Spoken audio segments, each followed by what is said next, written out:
Buenas tardes. Es muy grato para mí darles la bienvenida a este webinar organizado por nuestra sección de psicoterapia de grupo de la AEN, Profesionales de Salud Mental, que presido actualmente junto con Fernando Lacasa, María de Castro y Adolfo García de Solá. Vamos a presentarles el libro Lo grupal en tiempos de pandemia. María de Castro, Rosa Gómez y yo hemos trabajado cuidando su edición, mimándola, diría yo. Recoge la mayoría de los trabajos que se presentaron en las terceras jornadas, las primeras online, celebradas en noviembre del año 2021, con el propósito de compartir nuestros trabajos con grupos terapéuticos en los servicios de salud mental en un tiempo atravesado por la pandemia COVID, que exigió adaptarnos a las circunstancias del necesario cuidado y protección de la salud. Estas jornadas tuvieron un sentido especial y valioso por muchas razones. Las razones de los afectos, vínculos, valores e intereses que nos unen en nuestra vocación clínica en la asistencia pública. Las razones de las diferencias, de los desacuerdos, de las rivalidades y de las confrontaciones. Las razones de lo humano, de múltiples sufrimientos y del malestar que actualmente tienen otros nombres, entre ellos el de incertidumbre, el de desasosiego, en tiempos convulsos de vivencias catastróficas, la pandemia, incendios, nevadas históricas, inundaciones, erupciones volcánicas, guerras, del malestar hoy y del malestar por venir, de un impacto sobre la salud mental y efectos traumáticos en el tiempo, por aquel entonces difíciles de prever y que hoy todavía estamos sufriendo.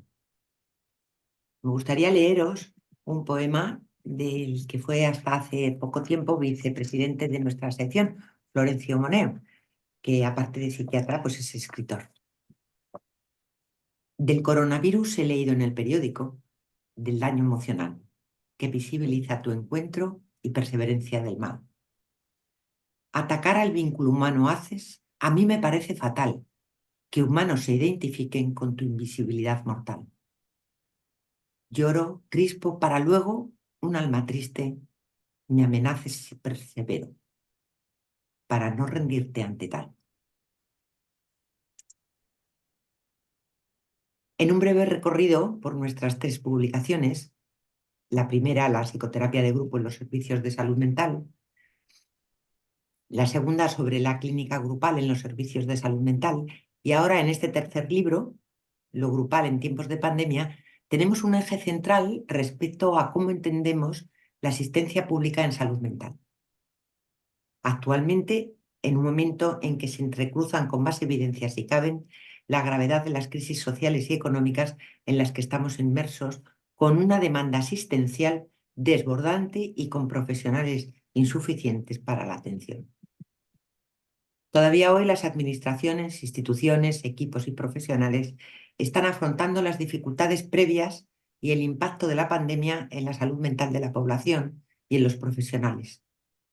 Estamos ante nuevos retos organizativos para mejorar la salud mental de la población, que reviste ya un carácter de urgencia, no solo a nivel asistencial, sino de investigación y formativos también, ante los que proponemos, entre otras estrategias, los grupos terapéuticos, incluyendo también los familiares y multifamiliares.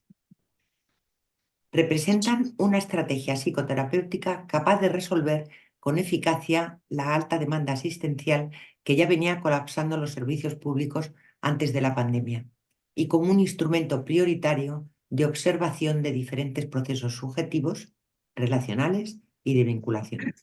Un instrumento terapéutico que ha incorporado los actuales modelos de comunicación virtual que han configurado las distintas posibilidades de trabajo con grupos o que, por el contrario, se vieron dificultadas o impedidas en los servicios de salud mental públicos para abordar sufrimientos, conflictos y la complejidad de la psicopatología de diferentes rangos etarios.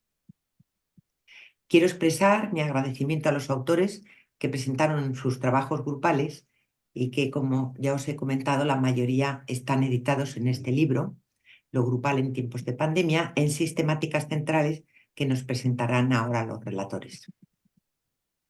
Quiero presentarles ahora a María de Castro Oller, editora de este libro, junto con Rosa y conmigo. Ella es psiquiatra, especialista en clínica y psicoterapia psicoanalítica, especialista en psicopatología y psicoterapia y en psicoterapia de niños y adolescentes.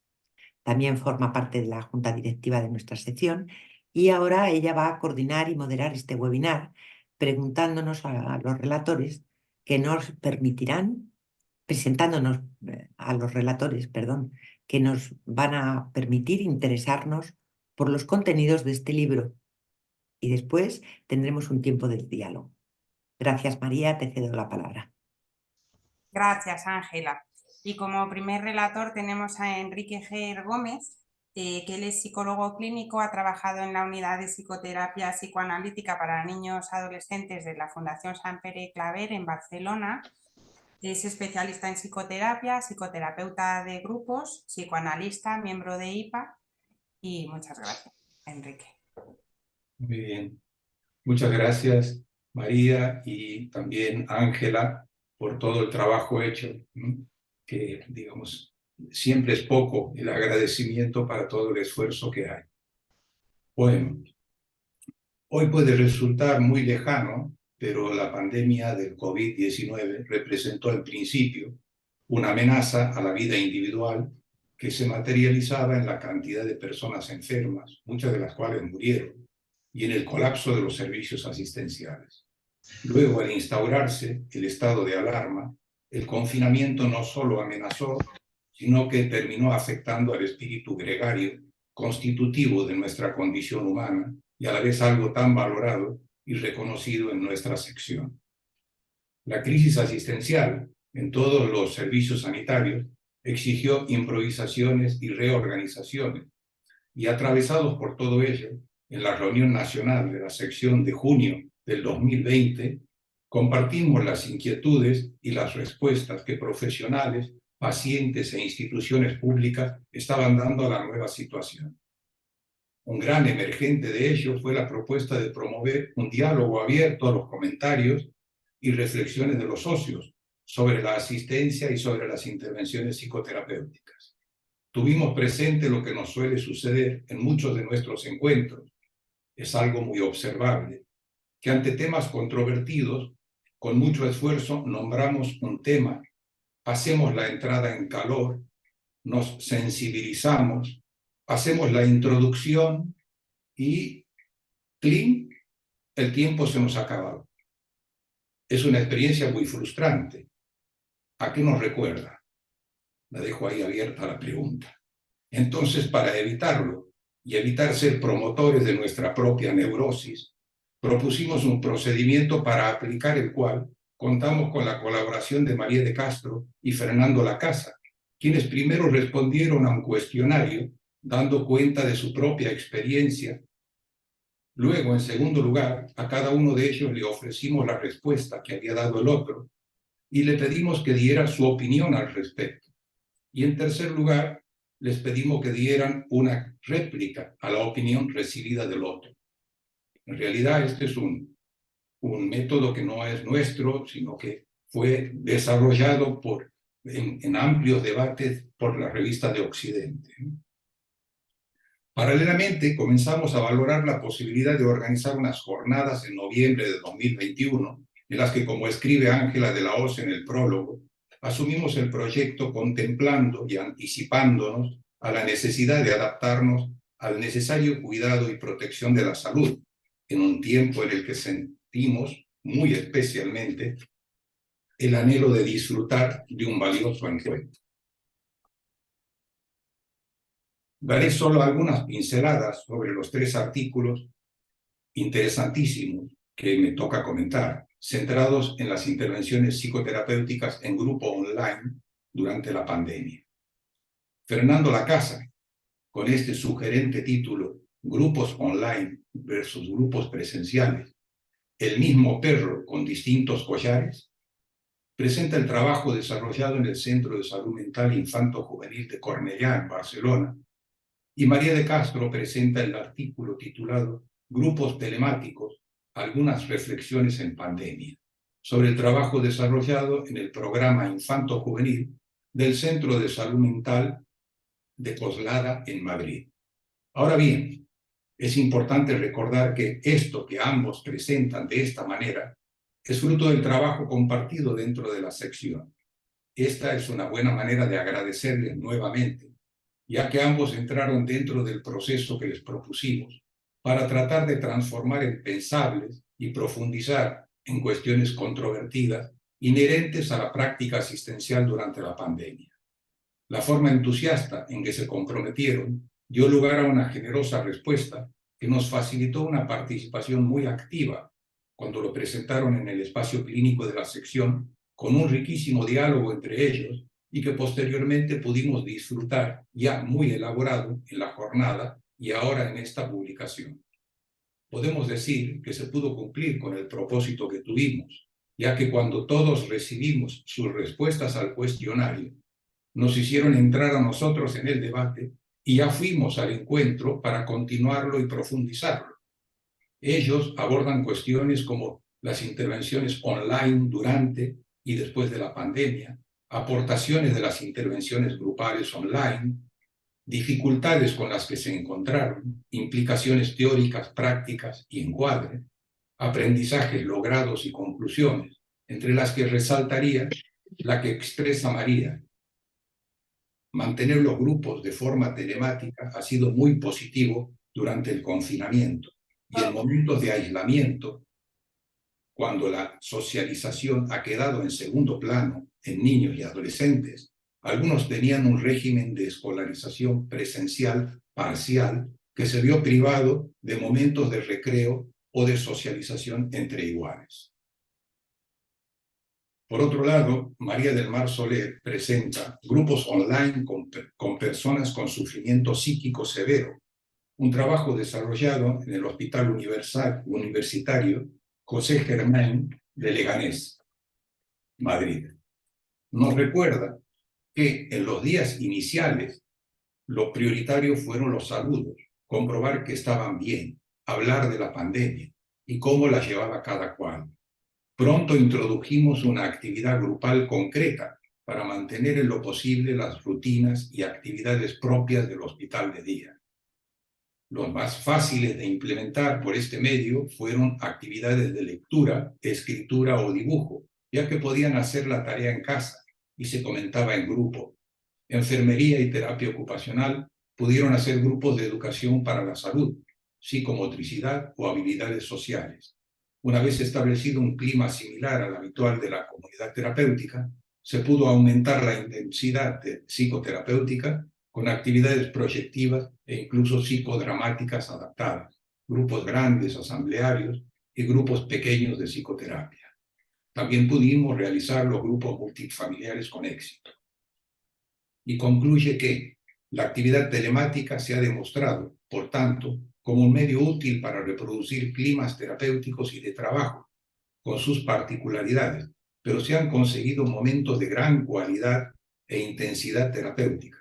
Las intervenciones entre los pacientes se dieron sin problemas, con resolución de malentendidos, calidez emocional y avances en los procesos personales y de grupo. Hay que destacar, no obstante, que eran personas que ya habían trabajado juntas de manera presencial. Luego de ello, se plantea diferentes cuestiones.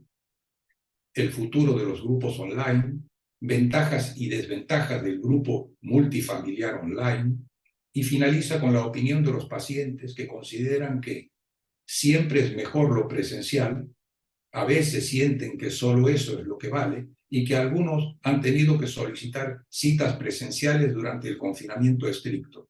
Concluyen que es bueno potenciar los apoyos externos y ayudar a otros. Algunos han contactado con amigos que hace tiempo que no veían. Las palabras que se han repetido son alegría, conexión, actividad, calmante, rutinas, concentración, comodidad y psicoterapia. He comentado solo unas pinceladas significativas de la riqueza que encierra este libro y los diferentes trabajos, sobre todo estos tres que me toca, digamos, reseñar o comentar, y que deja abierta la posibilidad de interesantísimos debates, ya que habría muchas preguntas por hacer y temas controvertidos. Os invitamos a su lectura, ya que ha quedado como un testimonio de esos tiempos difíciles, de grandes desafíos y también de puesta en marcha de adaptaciones e innovaciones, algunas de las cuales llegaron para quedarse. Gracias.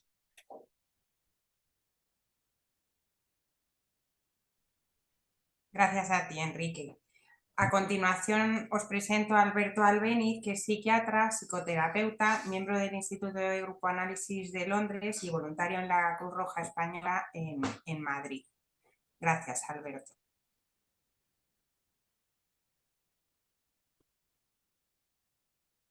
Gracias, María. ¿Se me oye bien?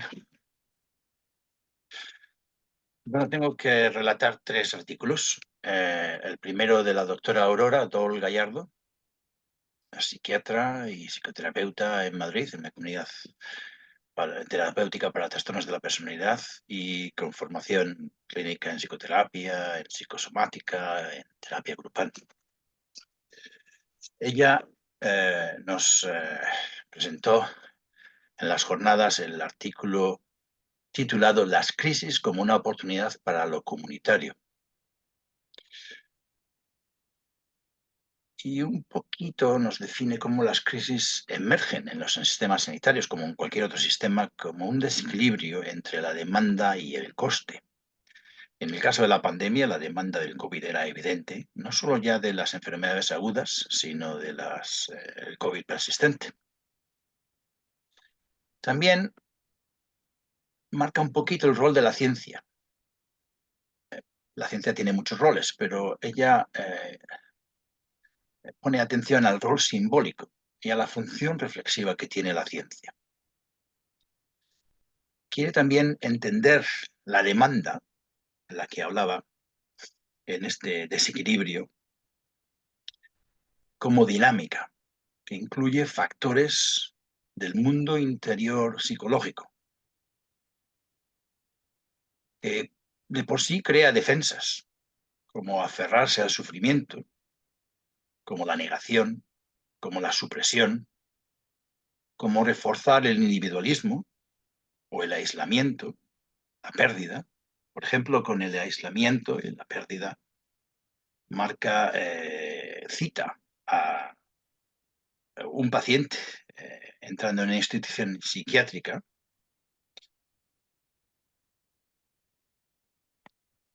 usando la narrativa de Dante, en el que decía que en esta unidad debería aparecer el mismo cartel que a las puertas del infierno. A partir de aquí, abandone toda esperanza. De por sí ya indica no solo el aislamiento, sino la desesperanza que uno puede sentir dentro de una institución psiquiátrica o sanitaria.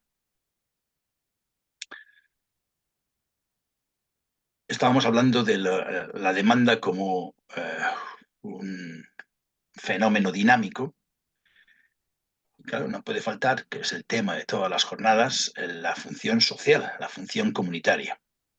Entonces, ella propone identificar la soledad como un objetivo sociocomunitario. ¿Cuál es el siguiente paso después de que se identifica la soledad como un objetivo sociocomunitario? Pues se pasa a la prescripción social, como un factor psicoterapéutico, como un activo comunitario. Claro, para ello se requiere que los profesionales sean conocedores, que estén relacionados y que sean embajadores de sus redes sociales locales. Y con este comentario que enfatiza más el nivel comunitario que el nivel psicoterapéutico, aunque yo creo que están los dos incluidos, termina su artículo.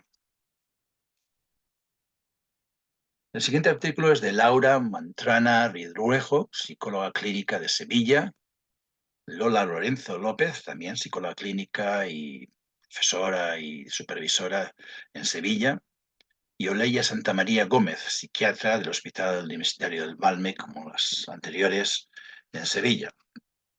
Todas ellas relacionadas con la asociación APOP. de grupo operativo. El título del artículo es Efectos de los cambios de encuadre de lo social a lo grupal en un tiempo de pandemia. Y ellas presentan un trabajo de grupo operativo con pacientes en un hospital de día en Sevilla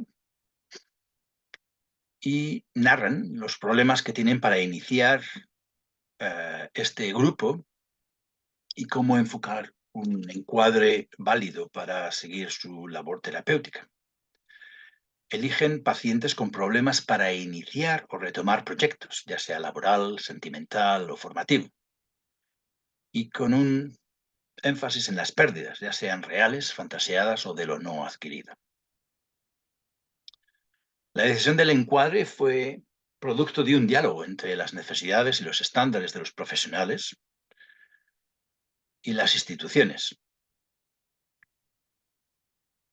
Según va avanzando la pandemia, el grupo se queda afectado, como todos sabemos, especialmente en marzo del 2020. Y los dos factores del encuadre cambian, el de los profesionales y el de la institución. La institución se marca más por un rol proyectado de asegurarse un trato del riesgo de la enfermedad.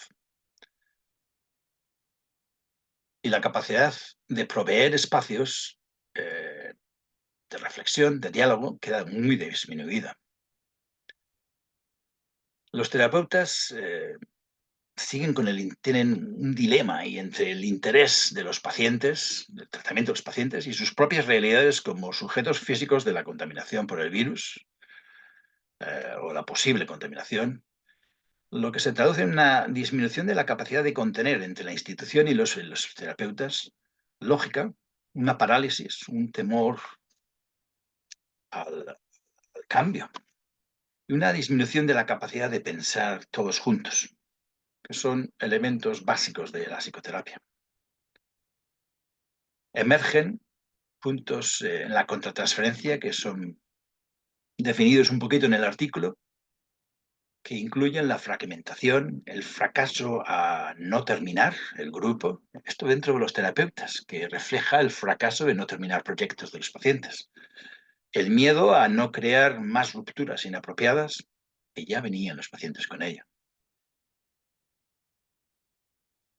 La crisis, aparte de crear una paralización presencial, crea una paralización psíquica que ellos tienen que reajustar y les obliga a reajustar el encuadre del grupo, que aunque al principio estaba vivido como un fracaso, en cierto modo, al final se dan cuenta de que era parte de la adaptación, que era parte del éxito de una adaptación activa y del crecimiento, no solo como terapeuta, sino como la relación con la institución. El último artículo que me toca a mí relatar, que presenté yo, titulado Dificultades en mantener el encuadre en un grupo de migrantes de la Cruz Roja Española. Y tiene muchos puntos en común con el anterior. Este era describir un grupo que era abierto ya 3 años antes de la pandemia, que envolvía usuarios de la Cruz Roja de nivel socioeconómico bajo, muy bajo y precario, y tenía más o menos de 10 a 15 usuarios, pacientes. Yo lo llevaba como terapeuta voluntario. La meta era aportar un poquito a la integración de la vida de estos sujetos y normalizar un poco la lucha por la sobrevivencia. Un grupo que para la segunda semana que iba de vida, los mismos usuarios lo denominaron saberlo llevar. El método se basaba un poquito en la filosofía de Yalom, de los grupos de ingresos agudos en hospitales, es decir, de una sesión completa, de por sí válida, sin continuación, y Como sabemos, otra vez, en marzo de 2020, el mismo marzo de 2020 de antes, todo se paraliza. Y este grupo se retoma otra vez en septiembre de 2020, después de varias iniciativas por teléfono, todas fracasadas, de mantener cierto contacto. También incluye un cambio de local a Carabanchel, en Madrid, y una disminución del aforo a 6 pacientes, a 6 usuarios.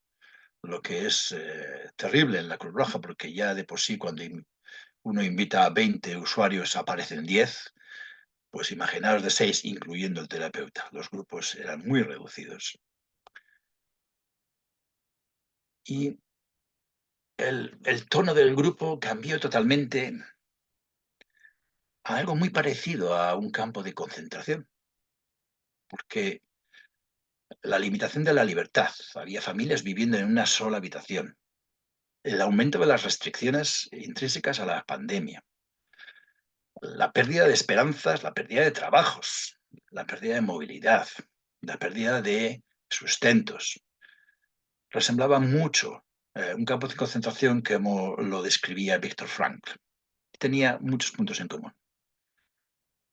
Emergieron puntos en la contratransferencia, como en el artículo anterior, que se notaban especialmente con la puntualidad,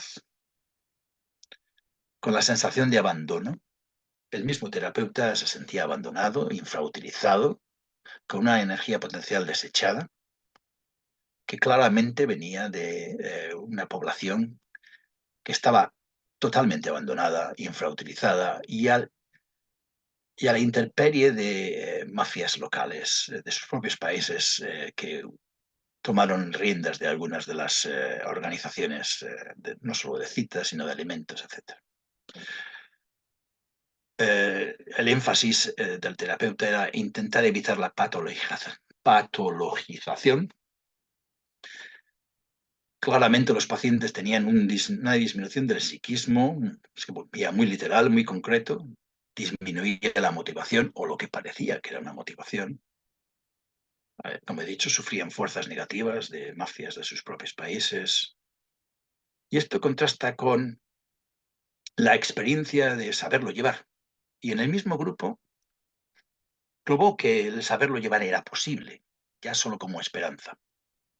Pero ellos mantenían la curiosidad a pesar de todo, el sentido de exploración, y una de las conclusiones retrospectivas es que los usuarios parecían más sanos de lo que uno hubiera sospechado con antelación. Con eso acabo mi relato.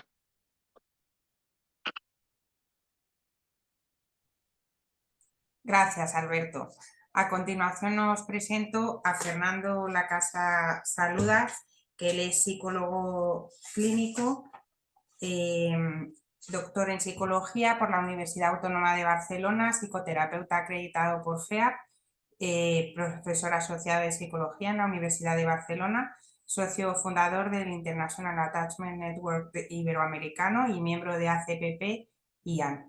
Y ha trabajado en el Hospital Sant Joan de Déu de Barcelona. Gracias, Fernando. Bueno, muchas gracias, María. Yo, con el permiso de todos, voy a compartir una presentación porque espero que se pueda compartir. A ver, un momento. Compartir pantalla. Esto es. ¿Se ve? Sí, ¿no? ¿Se ve, María? ¿Se ve la presentación? ¿Sí? Vale.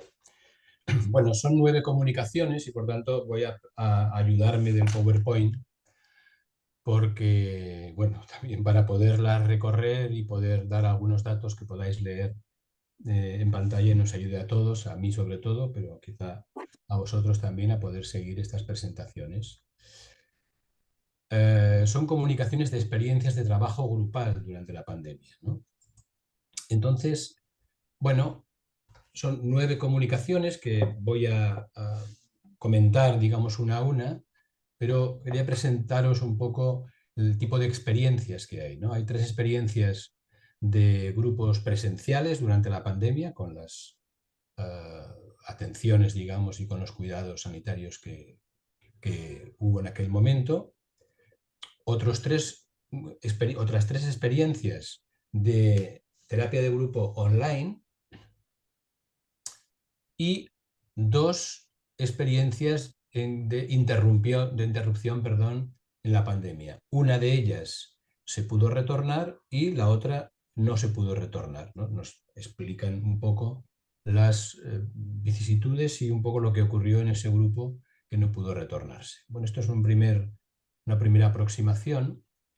Luego comentar también que el foco en 6 presentaciones, en 6 experiencias, fue el foco en la salud mental y en 3 de ellas fue el foco en el COVID. Veo que aquí debe haber un error porque, bueno, casi todas son de adultos y hay una de familiares de adolescentes.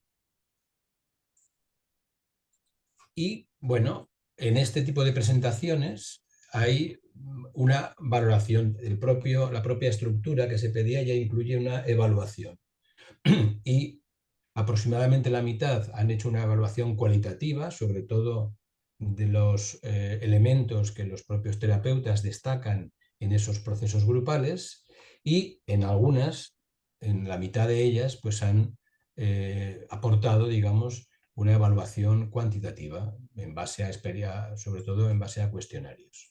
Yo creo que es importante porque cada vez más estamos incorporando las evaluaciones de algún tipo en las experiencias grupales, que en una situación, justamente en la situación en la que teníamos en aquel momento y en la que tenemos de sobresaturación, las evaluaciones nos permiten fijar ciertas conclusiones y también nos ayudan a aprender de la experiencia grupal. Yo soy un firme defensor de las evaluaciones de algún tipo. Bueno, me ayudaré. La primera experiencia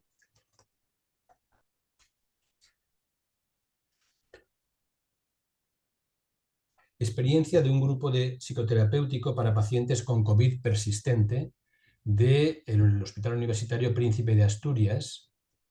Esta es una experiencia realmente interesante. Les derivaban pacientes con COVID persistente que tenían cuadros, digamos, además de salud mental, ansioso-depresivos sobre todo, ¿no? Y entonces describen cómo estos pacientes realmente tenían problemas mentales, sobre todo porque las pruebas médicas ninguna daba cuenta de qué les estaba pasando, ¿no? Tenían una enorme incertidumbre. Y esto les ocasionaba, esta falta de respuesta de la comunidad médica les ocasionaba una fuertísima ansiedad, ¿no? Y fruto de esto había pacientes que describen una desregulación emocional en forma de cambios bruscos, de estado mental, altibajos emocionales, etc. Pero también relatan que esta COVID persistente incluye discapacidades posteriores que influyeron en la funcionalidad y esto también influía en su equilibrio emocional, ¿no? Enumeran sintomatología diversa y describen regresiones en funciones vitales que antes estaban desarrolladas. En algunos casos se trata de afecciones concretas como disfagia, alopecia, presión torácica, y en otros regresiones generalizadas en los aparatos digestivo, locomotor o respiratorio. Me parece muy interesante que es un grupo que se plantea como tal desde una concepción psicosomática, ¿no? De la escuela psicosomática de Pierre Martí, Michel Fenn, una escuela que, como conoceréis, se desarrolló hace 40 años y que ahora pues no se habla tanto, y me ha resultado muy grato, la verdad, encontrar estas reflexiones y esta teorización sobre este formato de grupo, planteando un aspecto psicosomático, digamos, del COVID persistente, ¿no? Y recuerda la definición de trauma en Freud, ¿no? Que se basa en la existencia de una tensión en el aparato psíquico que no está preparado para tramitar. La persona recurre a la motilidad y si no hay descarga suficiente de la tensión psíquica, se puede dar una desorganización progresiva. Y es aquí donde la escuela psicosomática toma esta idea de desorganización progresiva y plantea, ¿no?, el impacto que la necesidad orgánica ejerce sobre lo psíquico y se requiere de lo psíquico para llevar afuera esta descarga. En fin, hay una desorganización que describe muy bien la teoría sobre el aparato psíquico y además Pierre Martí en aquel momento pues describe una serie de disfunciones, sobre todo en lo que se refiere a las funciones del preconsciente, de la conexión de la palabra con la pulsión, es decir, a la propia organización mental, digamos, de la persona, cómo desfallece y es en ese momento que responde el cuerpo. Por tanto, plantean esta cuestión y se plantean que el grupo puede favorecer la simbolización de la tensión psíquica, es decir, apoyar esta función que ha decaído, esta función preconsciente, y que podría recomponerse parcialmente la energía vital, ¿no? También se plantea que el grupo ayuda a la persona desde el punto de vista de fortalecer su estructura yoica. Bueno, no me voy a extender más, pero yo creo que es un trabajo muy interesante, a mí me ha resultado muy grato leerlo, y plantean que la intervención grupal favorece esta integración de las experiencias. Finalmente, además, es un grupo que evalúan con cuestionarios y describen que hay una disminución en la somatización después del grupo. Claro, es un grupo, si no recuerdo mal, de 7 personas, de 10 personas. No hay una N como para poderlo, digamos, ver si hay una suficiente significación, pero describen cómo hay una mejora en la somatización, en la disfuncionalidad social, en la ansiedad y en la depresión. Y también una disminución en la fatiga, lo cual es interesante, ¿no? Como la participación en este grupo hay una, bueno, como dicen los psicosomáticos, hay una reanimación de la persona, del preconsciente de la persona, ¿no? Disminución del estrés postraumático y no es evaluable. Bueno, esta es una primera, pasamos al siguiente. Grupo psicoterapéutico de atención al duelo. Bueno, esto realmente es una experiencia interesantísima que viene a cubrir, pues en aquel momento, si nos acordamos, había una situación dramática, casi hace daño el poderla recordar, ¿no? La gente perdía a sus familiares y con una incapacidad de poder despedirse de ellos, de poder estar junto a ellos, una angustia tremenda. Y bueno, plantean este grupo, digamos, de un enorme valor, no solamente clínico, sino humano, digamos, y plantean este grupo para poder ayudar, ¿no?, en este proceso de duelo, y plantean que lo consiguen, ¿no? Es decir, que pueden en el grupo, los participantes, digamos, que son familiares de personas que han fallecido, pues abocar, digamos, sus sentimientos de desamparo e impotencia, agravados por la falta de acceso a la ayuda sanitaria, que además este sentimiento de injusticia, ¿verdad?, que les quedó a los familiares con mucha razón, ¿no?, que no habían podido acompañarlos y además muchos de ellos con criterios muy, muy cuestionables, ¿no? Y plantean que el grupo vino a solventar el aislamiento y posibilitó validar las experiencias emocionales de pérdida, soledad y trauma, facilitando el proceso de duelo, ¿no? Y el CSM de Fuenlabrada hizo este trabajo. El grupo multifamiliar como red social sostenedora. Iria Domínguez, que es una compañera de aquí de Cataluña, trabaja en el Hospital General de Mollet, que desde hace años trabaja con grupos multifamiliares, plantea este grupo, digamos, previo a la pandemia, durante 3 años, y un segundo grupo en que digamos, los despilló la pandemia, ¿no? Y pasan a lo online y ahí se pueden mantener el grupo y un momento que miro a ver el siguiente. Vale. Y como grupo multifamiliar, pues bueno, sabéis que es un grupo de acompañamiento y apoyo a las personas con sufrimiento psíquico intenso y a sus familiares. Hombre, yo creo que es un grupo muy importante porque las personas con enfermedad mental además sufrieron un montón, ¿no? Y vino a paliar, digamos, sobre todo en lo online, esta función, digamos, de apoyo multifamiliar, de apoyo familiar, ¿no? Aquí hace un trabajo, yo creo que muy interesante, sobre todo en la aplicación, la descripción de los factores terapéuticos reconocidos. ¿no? Desde luego, la asistencia multifamiliar también se asoció, ellos lo estudian y lo presentan, a menos visitas de urgencia y menor número de ingresos en estos pacientes, que no son pocos. Y hacen un interesante resumen, digamos, de los factores terapéuticos reconocidos, ¿no? Y yo creo que aquí hace una aportación que luego va a ser un trabajo que está haciendo ahora, que en la medida en que hay un efecto de generalización de los aprendizajes, de las experiencias en los grupos multifamiliares, y esta generalización implica que algunas personas se convierten después en motores de otros grupos, ¿no? A su vez, son capaces, digamos, de organizar grupos en su comunidad, grupos, personas, familias que antes han estado en grupos multifamiliares, ¿no? Y esta es una cuestión para pensar, ¿no? Cómo hay no solamente este estímulo, sino este desarrollo, esta capacidad para luego continuar, digamos, incluso protagonizar un movimiento, digamos, de grupos. La psicoterapia de grupo operativo como alternativa para aumentar las altas en la salud pública. Este es un grupo que es el único trabajo que es de prepandemia, y nos presentan un trabajo con 200 pacientes, un trabajo muy bien trabado, una recogida de datos muy importante, con una metodología de psicoterapia psicoanalítica operativa.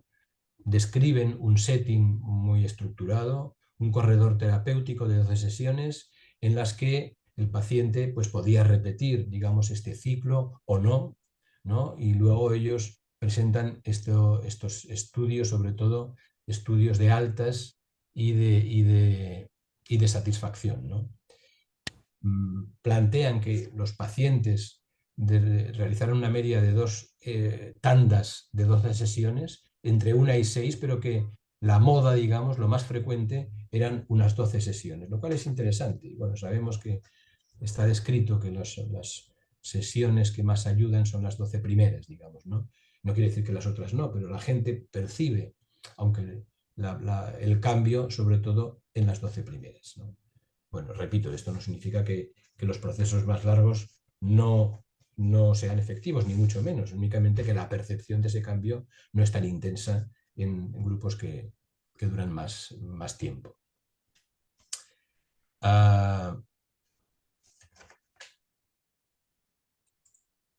Experiencia de 3 grupos en psicoterapia en una unidad de salud mental. Y aquí está bien.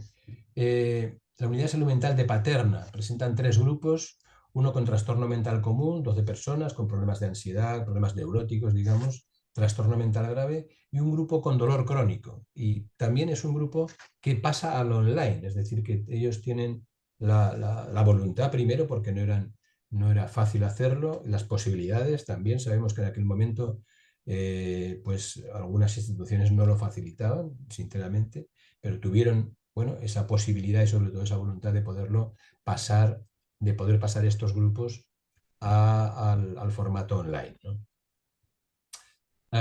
Me parece interesante de este grupo, de este trabajo, mejor dicho, que así como los grupos de trastorno mental grave y trastorno mental común tuvieron un proceso grupal, describen que el grupo de dolor crónico, y esto quizá da para pensar, ¿no? El grupo de dolor crónico había poca cohesión interna y un nivel bajo de confianza interpersonal.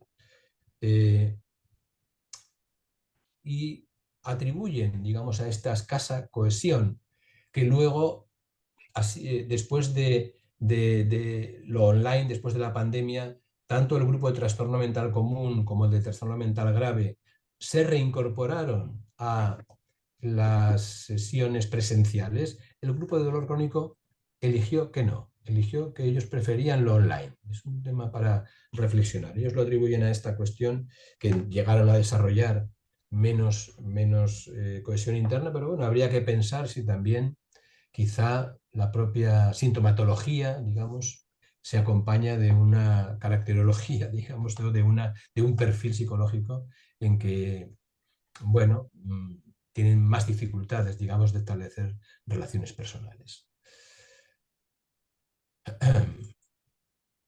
Figuras desfiguradas, la atención en salud mental del personal hospitalario durante la pandemia, el Hospital Universitario de Torrejón de Ardoz, plantean en aquel momento que había una situación, dicen, realidad desfigurante, una realidad porque descoloca el rol profesional y alteraba el mundo interno de los sanitarios, ¿no?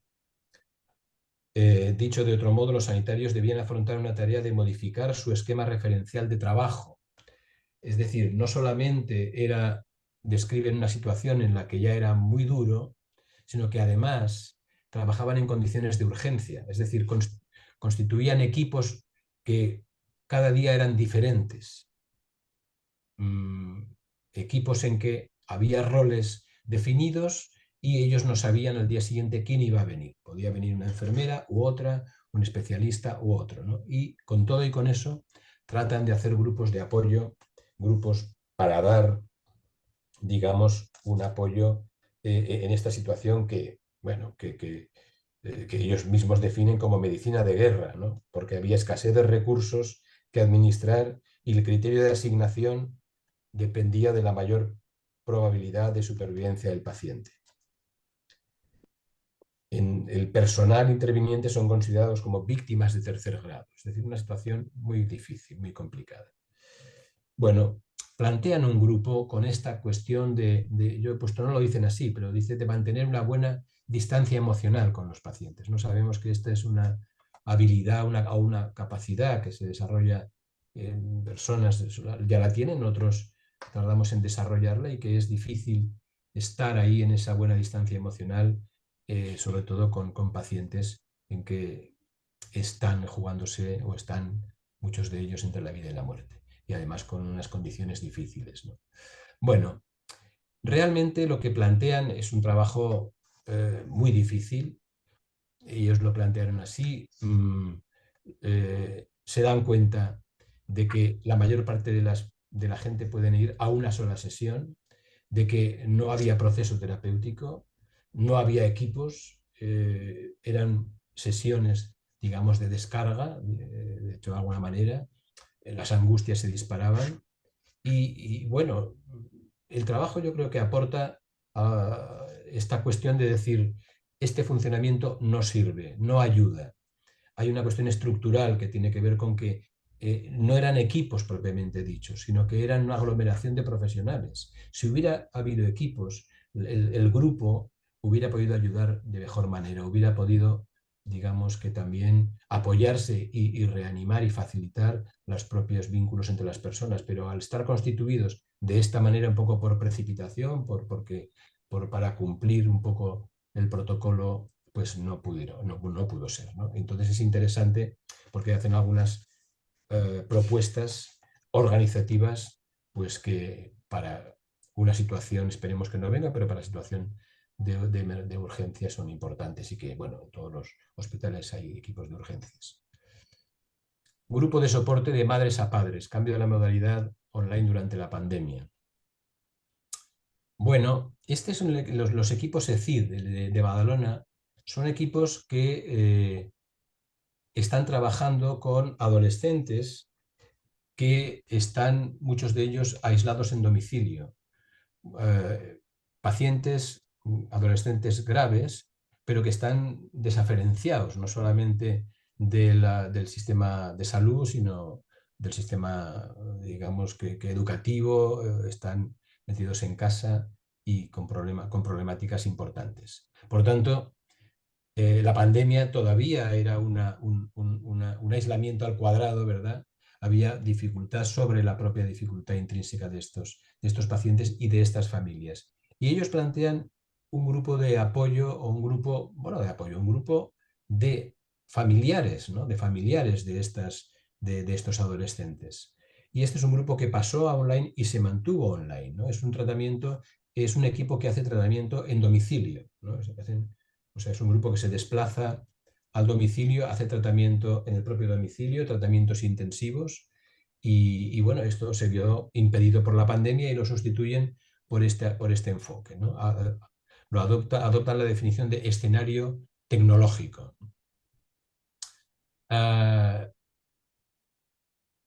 Y bueno, incorporan una figura que dicen el rol del terapeuta de soporte técnico, ¿no? Y eso me pareció interesante, porque además dice que fue bien valorado por todo, por profesionales y por familias. Es decir, bueno, en aquel momento todos estábamos aprendiendo, las familias también, y contar con un terapeuta que ayudara digamos, con todas las cuestiones tecnológicas que ahora ya estamos sabemos más, pero en aquel momento eran complicadas y se interrumpía constantemente. Esto fue muy bien valorado por las familias y facilitó que las ansiedades, digamos, propias del propio contacto se disminuyeran, ¿no? Y también, sobre todo, valoraron al volver a lo presencial, pues la importancia de haber estado sostenidos en todo ese tiempo, ¿no? Describen un agradecimiento importante a las familias, con lo cual esto, bueno, siempre que hay agradecimiento lo hemos de tomar también, efectivamente, como un valor terapéutico tremendo, ¿no?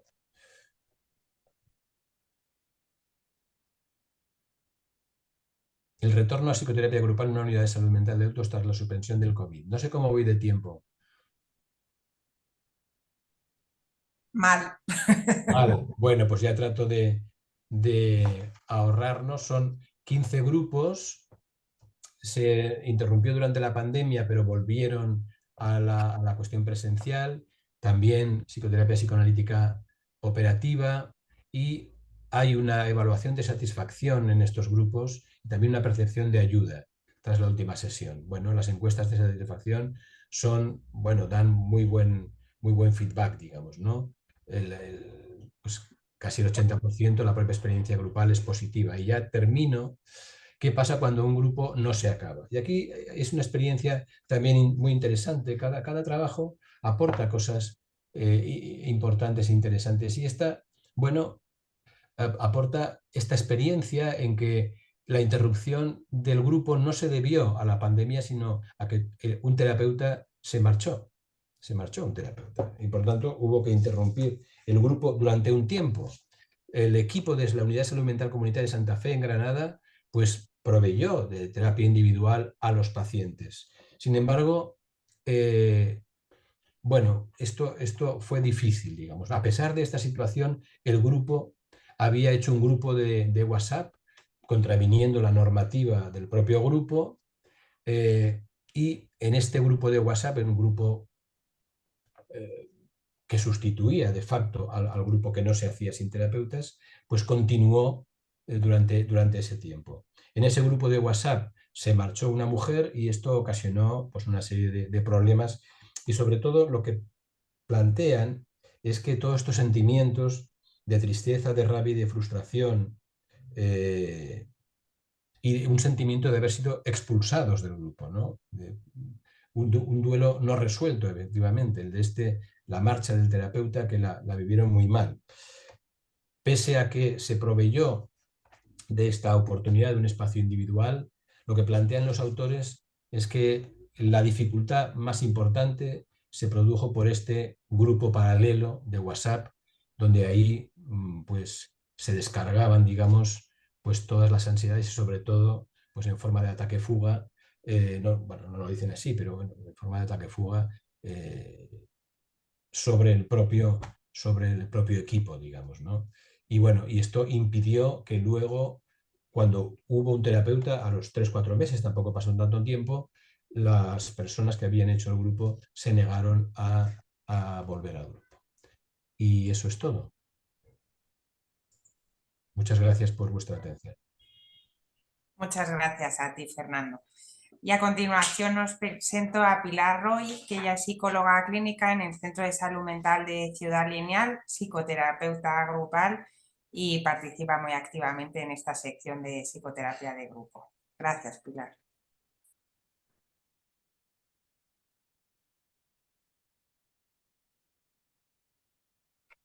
Perdona, no te oímos, Pilar, que estás silenciada. Claro, claro. Bueno, os voy a presentar mi parte que tiene que ver con el trabajo grupal con la parentalidad. Son 4 artículos en los que, bueno, os voy a presentar a continuación, pero me hacía pensar, ¿no? Que precisamente la parentalidad es un emergente social en este momento, o yo lo siento así, ¿no? Está en la cultura, en el cine, en las nuevas asociaciones, en el cuestionamiento de los modelos, ¿no? Y pensando un poco en esto, eh, eh, mm, creía que las consecuencias de la pandemia lo que habían era originado todavía un poquito más de crisis, ¿no? En relación no solo a la parentalidad, sino todo lo que se ha mencionado ya antes, que no me voy a detener, ¿no? En el aislamiento, en la interrupción de los procesos de socialización y en esa demanda tremenda que hemos recibido de atención a la salud mental, ¿no? Por eso pensaba que justo estos 4 artículos hacen mención a intervenciones y que son muy necesarias y que tienen un carácter preventivo y que vienen a colación a algo que efectivamente está empezando a salir de una manera muy eh, con mucha fuerza, ¿no? En todo lo que en relación a las crisis de los modelos que hemos tenido hasta ahora, ¿no? El primer artículo es de Ángela de la Hoz, de nuestra compañera Ángela, nuestra presidenta, que nos habla de los grupos familiares padres-bebé. Nos propone un abordaje de la parentalidad desde un marco teórico de referencia con este grupo que denomina este marco de referencia sistema vincular familiar, fundamentado en el sistema motivacional interactivo, en el sistema representacional y en el paradigma del apego, que según dice la autora atiende a la expresión y comprensión de sufrimientos en el contexto familiar, desde los primeros tiempos de la vida hasta el contexto generacional. Ella refiere de este sistema que es un núcleo fundador, constituyente, organizador y estructurante de la complejidad del desarrollo del bebé.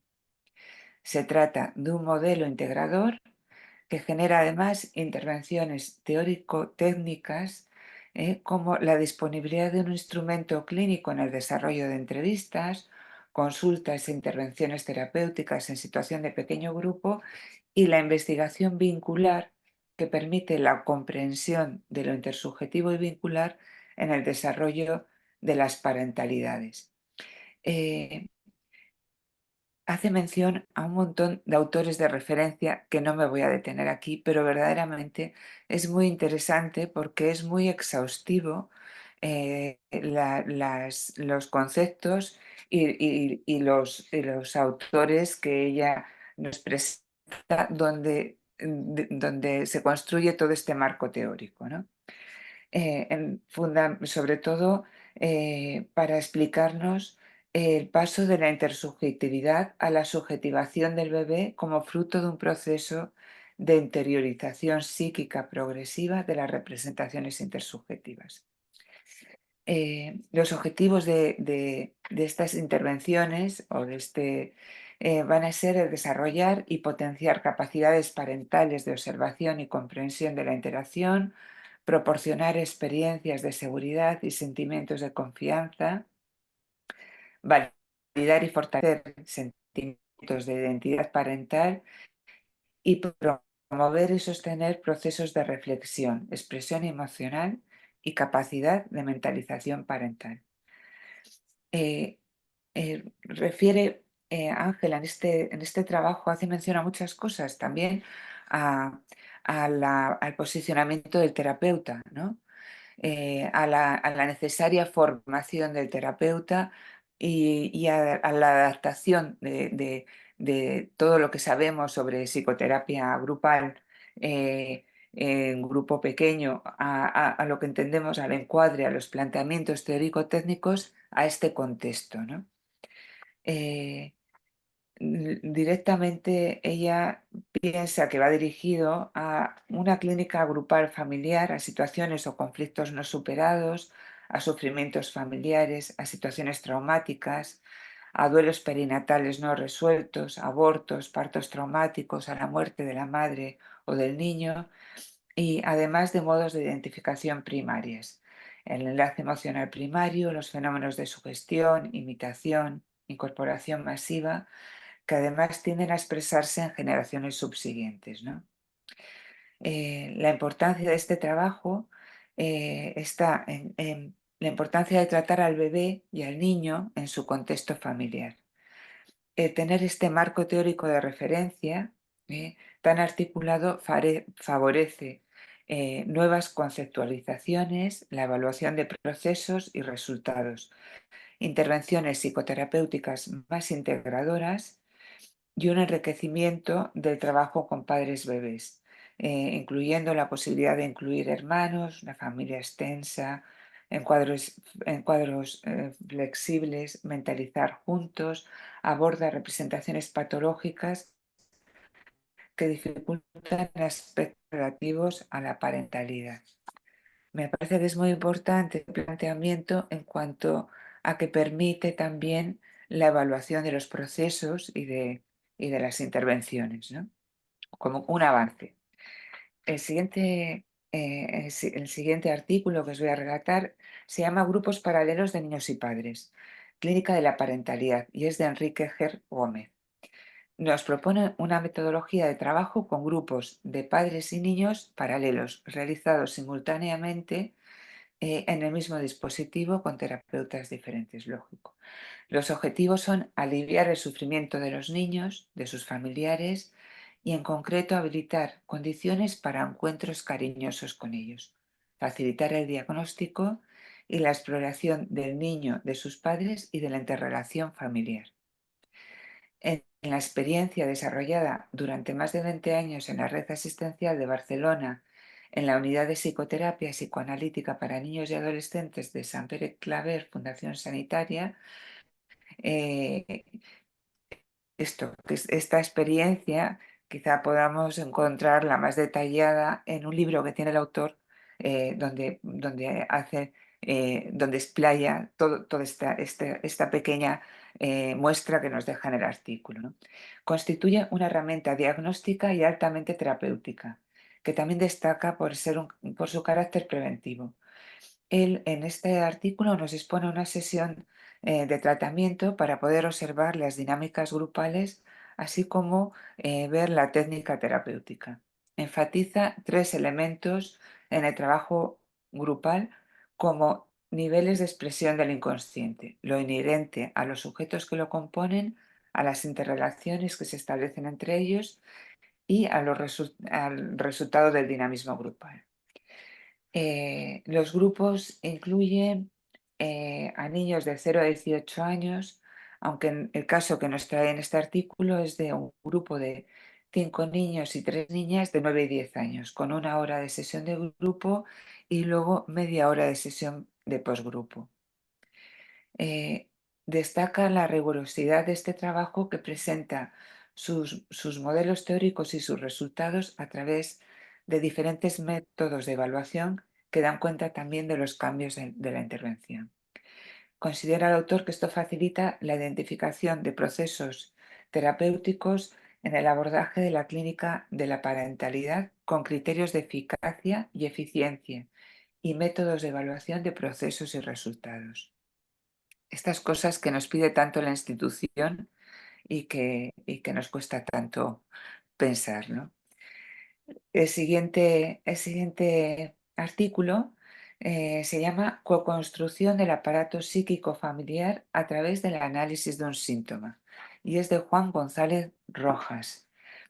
El autor nos propone, a través de la intervención en un grupo familiar donde el emergente sintomatológico es una niña de 5 años con sospecha de posible autismo, una intervención terapéutica que, con motivo de la pandemia, tuvo que ser realizadas las últimas sesiones por Skype.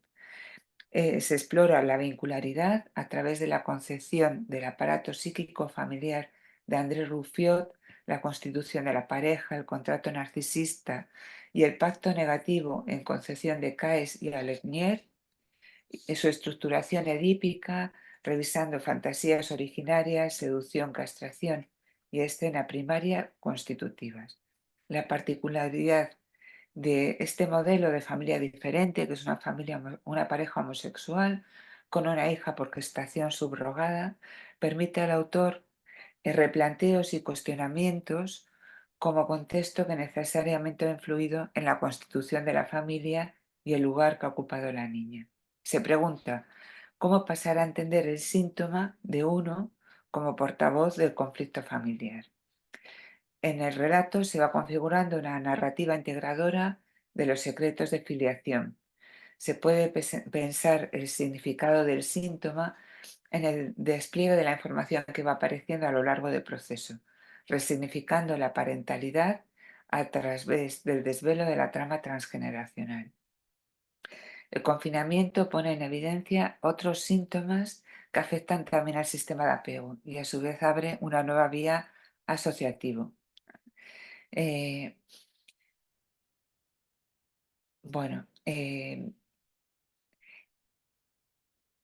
El siguiente artículo se titula Abordajes grupales de violencias intrafamiliares, de Paloma de Pablos Rodríguez.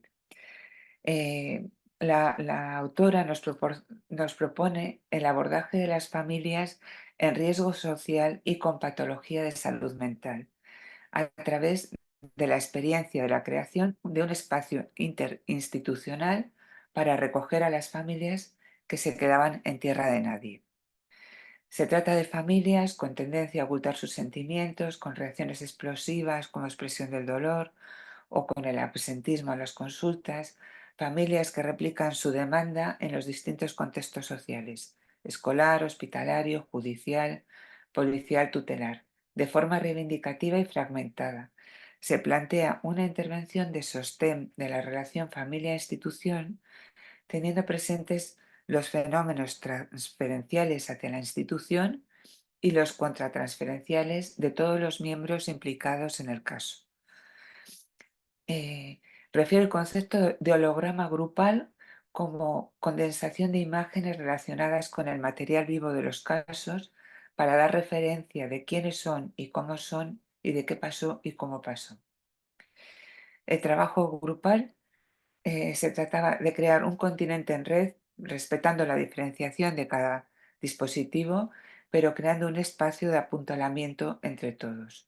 Señala la culpa y la vergüenza como síntomas significativos de estas familias, ¿no? Familias donde este dispositivo intentaba favorecer un proceso de reparación o al menos de crear caminos alternativos a través de la mirada del otro. Cierra el artículo con esta frase. El equipo de intervención ha de sostener el imaginario de una ensoñación comunitaria, un referente meta institucional de contención para los casos y los equipos intervinientes. Bueno, esto es todo. Muchas gracias, Pilar. Y ya por último os presento a Rosa Gómez, que es doctora en psiquiatría, psicoanalista, expresidenta de la sección de grupo y también expresidenta de AEN, didacta y supervisora clínica acreditada por FEAD, docente de área 3, supervisora institucional y ha trabajado también en los centros de salud mental de Parla, de Getafe y de Alcorcón. Gracias. Gracias, María. Primero también agradecer a todos los autores del libro, a mis queridas compañeras editoras Ángela de la Hoz y María, y a todos vosotros que estáis aquí escuchando. Primero contaré, yo le pedí el resumen a Rafael Arroyo Guillamón de su trabajo, que sabéis que es psiquiatra, psicoanalista, miembro de la COLA, trabajó en Madrid y actualmente el título del trabajo de Rafael Arroyo es Aplicaciones de la enseñanza de Jacques Lacan a la clínica grupal. El psicoanalista francés Jacques Lacan fue un referente de la cultura centroeuropea en la segunda mitad del siglo XX. Tras su muerte, su enseñanza se ha transmitido a través de varias generaciones de psicoanalistas y sigue despertando un gran interés. Lacan no utilizó la terapia de grupo, motivo por el que la mayoría de sus discípulos no mostraron gran interés por este trabajo. A su vez, muchos de los autores grupalistas también desconocen su original propuesta. El presente capítulo parte de la hipótesis de que la enseñanza de Lacan podía emplear la perspectiva teórica y las posibilidades técnicas del psicoterapeuta grupal. Su objetivo es examinar las causas de su desconfianza hacia los grupos, tratando de superarla y proponer una aplicación de su teoría a la clínica grupal. Para ello, se revisan las referencias que hizo en su obra a los tratamientos de grupo y se analizan de modo accesible y práctico algunos de sus conceptos para aplicarlos al campo grupal. Se comprueba que Lacan atravesó una primera fase de fascinación por los grupos. Posteriormente perdió interés en ellos e incluso los criticó duramente. A pesar de ello, muchos de sus conceptos son aplicables al trabajo grupal. Desde una base epistemológica distinta a la de Freud, Lacan redefinió el inconsciente freudiano mediante su noción de sujeto. Dicho concepto trasciende el encuadre psicoanalítico clásico, requiere un psicoanalista más activo, alejado de la supuesta neutralidad y permite una práctica más allá del campo individual, presencial y privado. Esto hace posible una extensión de la teorización lacaniana al encuadre grupal, frecuentemente vinculado a las instituciones públicas. Dadas estas consideraciones, el capítulo concluye que muchas nociones lacanianas son muy aprovechables para la práctica de los psicoterapeutas y psicoanalistas, de otras orientaciones. Y sobre todo porque habilitará una nueva concepción teórica y práctica del trabajo grupal. Muchas gracias, Rafael.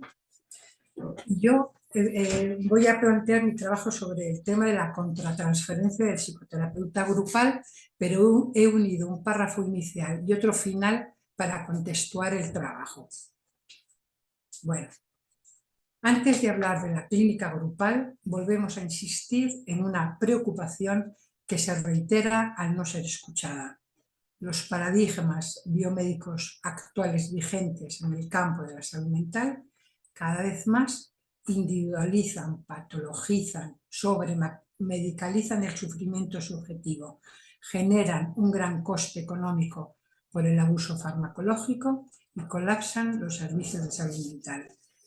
En esta difícil situación se precisan teorías que aporten instrumentos a la clínica y a la organización de los servicios y que proporcionen conocimientos profundos sobre la problemática del sujeto, de la psicopatología, de los tratamientos y también de los grupos y de las instituciones.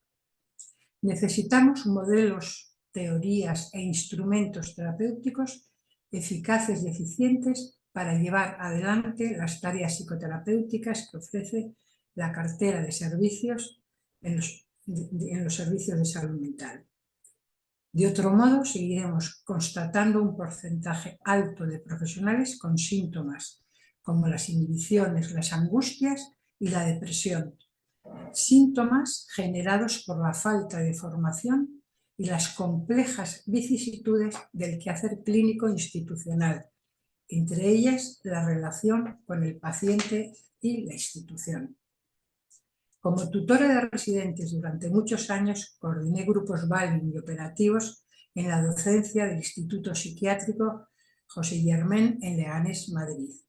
El objetivo de estos espacios grupales era trabajar sobre los obstáculos y las dificultades de los profesionales en su tarea clínica, a lo que se unía el deseo de transmitir la clínica grupal operativa, una clínica en la que el grupo funciona como el principal agente terapéutico. La potencia terapéutica del grupo es debida a numerosas causas: multiplicidad de sujetos y objetos transferenciales, organización de un campo transferencial y de identificaciones creación de una matriz grupal de gran complejidad, producción de numerosos factores terapéuticos grupales, entre ellos el discurso grupal, que permite la intervención e interpretación del equipo terapéutico y la investigación del acontecer grupal. Asimismo, porque nuestra teoría, al ubicar la tarea como líder del grupo, se genera el descentramiento del liderazgo del terapeuta. En estos grupos con residentes y en los grupos de situaciones grupales difíciles y escenas temidas con los adjuntos, constatamos una multiplicidad de síntomas, sobre todo la angustia e inhibición de los profesionales. La investigación de las escenas temidas permitía observar la consonancia entre las escenas de los pacientes y las del grupo interno del profesional, es decir, su grupo familiar internalizado. En el trabajo grupal, a través de mecanismos de resonancia, las escenas consonantes se hacían resonantes con las historias familiares de los otros compañeros. Nuestro objetivo en estos grupos de formación-supervisión es el análisis de la implicación del terapeuta, el análisis de la contratransferencia. En este trabajo concreto describí dos tipos: las contratransferencias recíprocas en función de los objetos de conocimiento, ya sean los sujetos, los vínculos o el propio grupo, y las contratransferencias subjetivas que corresponden a la historia subjetiva, familiar, profesional e institucional del terapeuta. Mientras que las recíprocas son motor del tratamiento, las subjetivas obstaculizan el trabajo grupal. De ahí que precisen ser analizadas para evitar que sean actuadas en los grupos terapéuticos.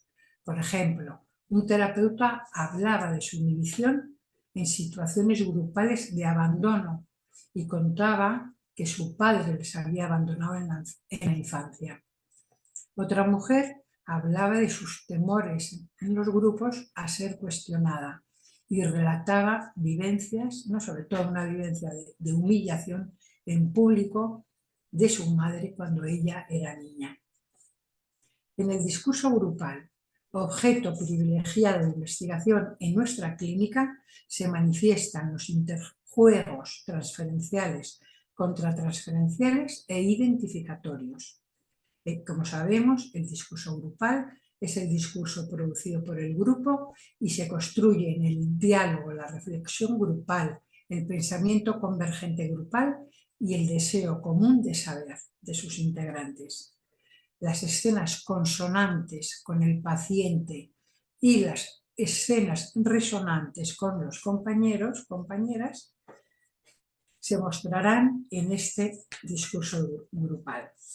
El interés de estos procesos de formación, supervisión, aprendizaje y terapéuticos es posibilitar el afrontamiento de los obstáculos e interrogarse acerca de la posición subjetiva en el vínculo con los pacientes, el grupo y la tarea. Estos encuentros grupales posibilitan a los terapeutas analizar los puntos ciegos que si no producen estos síntomas de angustias. Si nos preguntamos cómo se construye un psicoterapeuta grupal, diremos que es un largo proceso que requiere salir de los prejuicios, ideologías e idealizaciones que hacemos de las teorías, las técnicas, las prácticas y los maestros. Es un largo proceso de formación teórico-técnica y clínica que será de aprendizaje si se acompaña del conocimiento de los otros y de la propia subjetividad. El terapeuta en este camino descubrirá no solo lo que está escrito en los libros, sino lo que es realmente humano en los pacientes, en sus compañeros y en sí mismos. Y ya termino este último párrafo reiterando la necesidad de la formación de los profesionales en psicoterapia, sobre todo grupal. Las comisiones nacionales de las diversas especialidades y las de formación y asistencia han de formar y acreditar a los residentes como psicoterapeutas al finalizar la residencia para que puedan cumplir los objetivos del Servicio Nacional de Salud.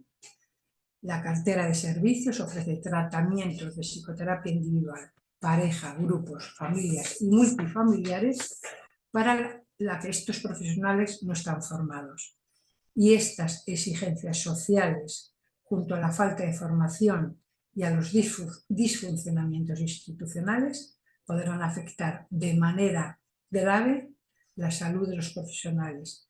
Por eso instamos a los responsables a que pongan todo su empeño en la prevención del burnout y en la mejora de la salud de los profesionales de salud mental. Nada más, muchas gracias por escucharme. Muchas gracias, Rosa. Y ahora, si os parece, damos paso al debate. No sé si alguien quiere comentar algo, con que simplemente participéis o escribís en el chat o si queréis levantar la manita, lo que queráis. Nosotros, por